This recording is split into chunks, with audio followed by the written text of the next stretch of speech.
Está con nosotros Francisco Rivas, director general del Observatorio Nacional Ciudadano. Gracias por estar con nosotros. Francisco, es un gusto saludarte, bienvenido. Oye, pues 22 homicidios por cada 100,000 habitantes cuando hablamos de hombres, casi duplica cuando hablamos en términos, digamos, hombres y mujeres, en la población en general. O sea, sigue siendo una cifra muy alta a nivel mundial cuando hablamos de homicidios entre hombres. ¿Cómo estás, Francisco? Gusto saludarte. Querido Mario, un gusto saludarte a ti y saludar a este auditorio. Efectivamente, INEGI arroja lo que ya sabíamos. Como tú sabes, INEGI mide los homicidios con base en la información del sector salud con las actas de defunción. Por lo contrario, en México tenemos un registro que se presenta mensualmente que se asocia al número de carpetas de investigación que las fiscalías de todo el país inician.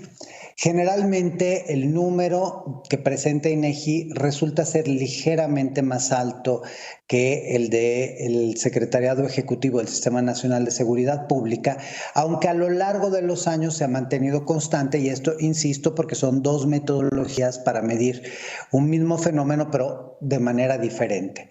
Entonces, cuando hablamos de defunciones, cuando hablamos de homicidios dolosos, estamos pensando que en el primer sexenio sí hubo una reducción.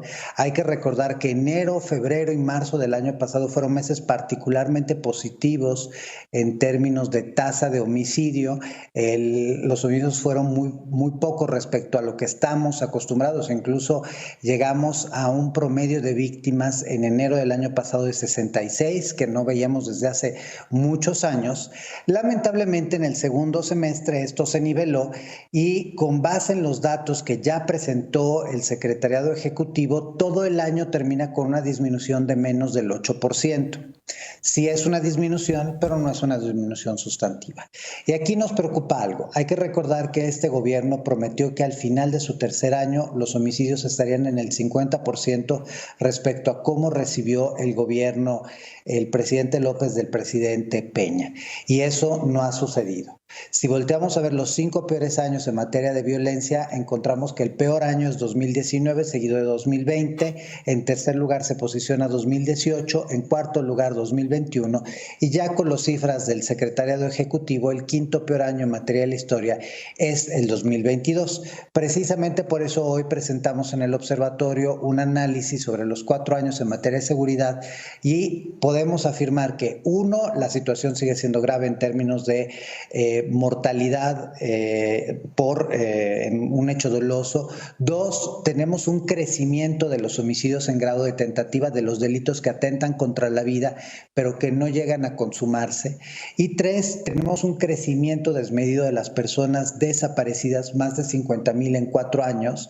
En 4 años han desaparecido más mexicanos que la administración de Peña y Calderón juntos, y lamentablemente, tú sabes, muchos de estos ya fueron privados de la vida. Simple y sencillamente no estamos buscando a esos desaparecidos, y por ende la tasa presenta algunas reducciones, pero no son reducciones debidas a una buena estrategia, es probablemente a fallas del Estado mexicano.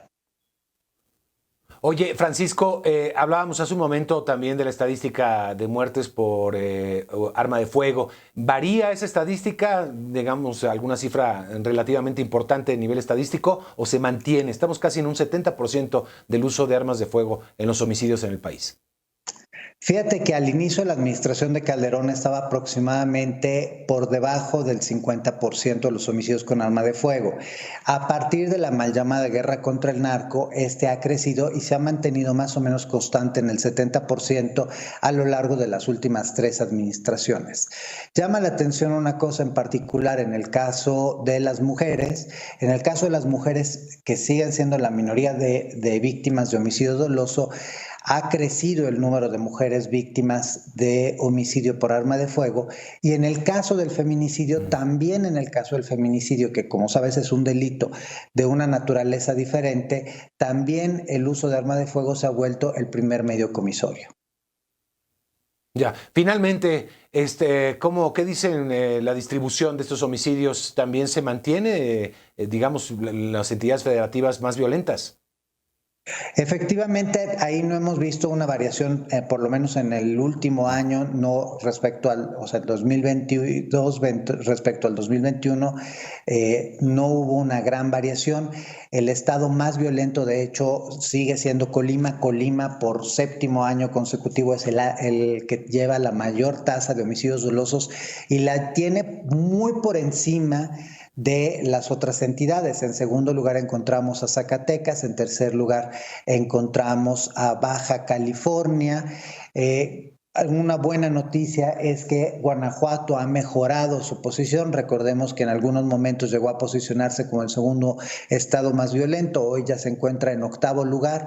Lamentablemente, de los 8 estados más violentos, quitando el caso de Chihuahua y de Guanajuato, que ocupan el séptimo y el octavo lugar, los primeros 6 son entidades gobernadas por Morena, lo que también sorprende porque se esperaría que ahí donde hay una alineación política entre el poder federal, el legislativo, el poder local y los congresos locales, hay una mejor capacidad de resolver los problemas y eso no está sucediendo.